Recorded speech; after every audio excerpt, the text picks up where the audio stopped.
le 30 juillet.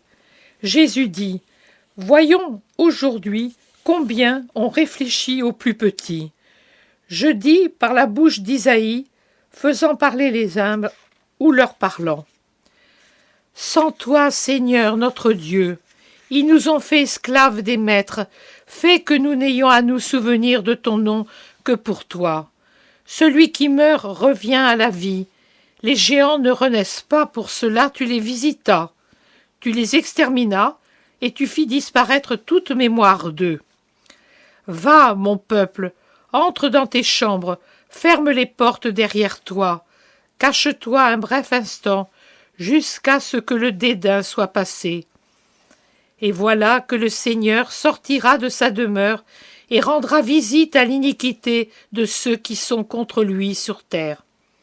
Ce jour-là, le Seigneur visitera avec sa grande épée, dure et forte, le Léviathan, serpent agile, le Léviathan, serpent tortueux. Le Seigneur parlera à ce peuple dans une langue étrangère, avec des paroles barbares, à ce peuple à qui j'ai dit « Mon repos est ici, redonnez des forces aux fatigués, voici mon réconfort. » Mais ils n'ont pas voulu m'écouter.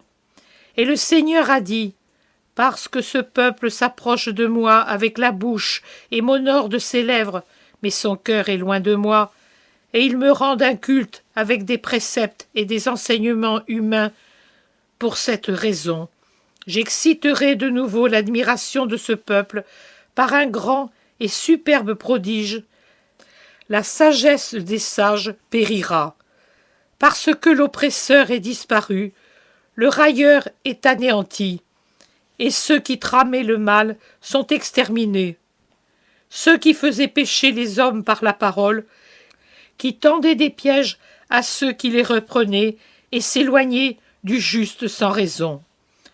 Pour cette raison, le Seigneur dit « Jacob ne sera pas confus, son visage ne rougira pas maintenant, mais quand il verra ses enfants, œuvre de ses mains, il glorifiera mon nom dans son sein.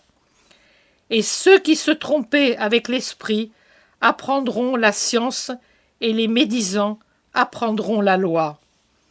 Ce jour-là, chacun jettera ses idoles en or et en argent que firent vos mains pour pécher, et Assur tombera par une épée qui n'est pas d'homme, et l'épée qui n'est pas d'homme le dévorera, et il fuira, non devant l'épée, et sa jeunesse paiera le tribut.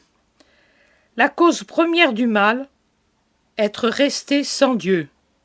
Vous n'avez pas voulu de Dieu pour maître, un maître bienveillant, et vous avez donc eu des maîtres qui ont rabaissé votre liberté d'homme à la mortification d'esclaves.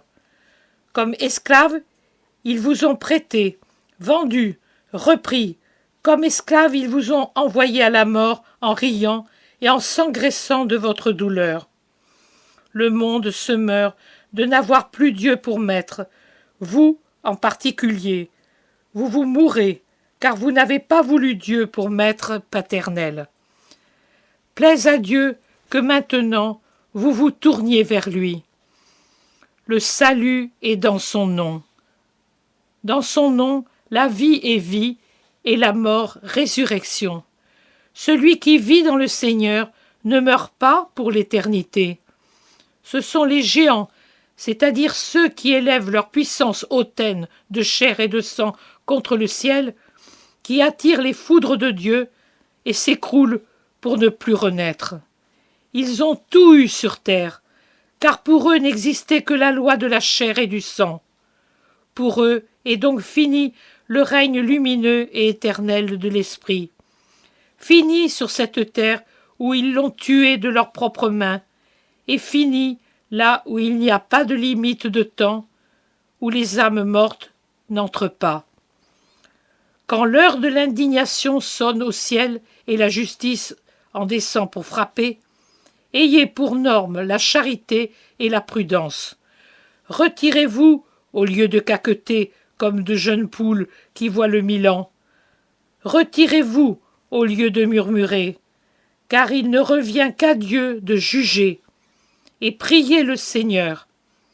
charité et prudence pour obtenir que le mal soit vaincu par le bien et que la paix triomphe dans les États, dans les institutions, dans les cœurs.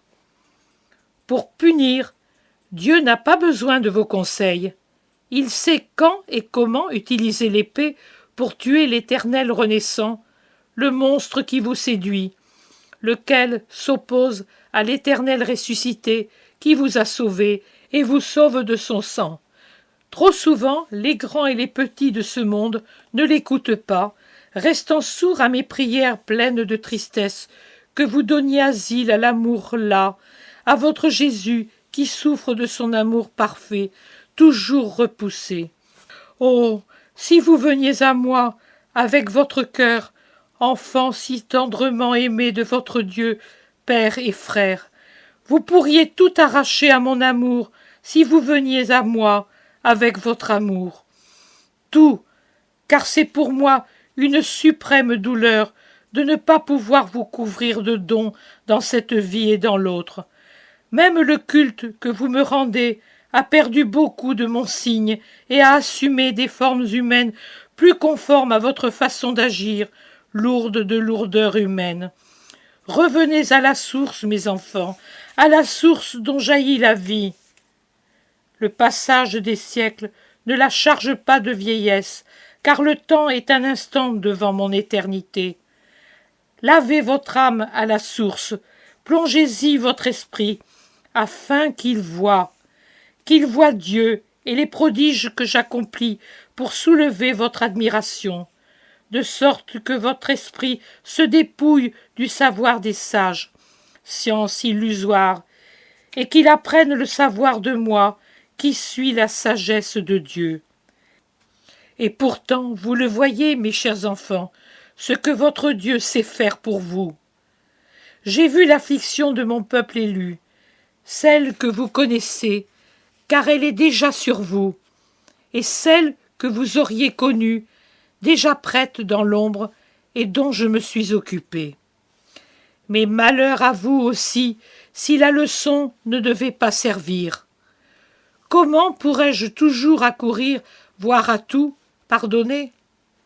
Comment pourrais-je le faire si vous aussi deveniez des oppresseurs, si vous aussi deveniez des railleurs, si vous vous éloigniez du juste qui vous conseillerait pour votre bien et tramiez vos ruses contre lui?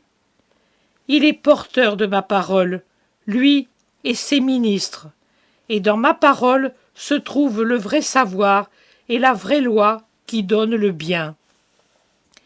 Faites que le visage de votre Jésus et celui de vos vrais disciples se colorent de joie, et ils se coloreront ainsi, ce visage et ces visages, lorsqu'ils vous verront triompher sur toutes les idolâtries des sens, de l'argent, de l'orgueil qui vous ont toujours tourmenté.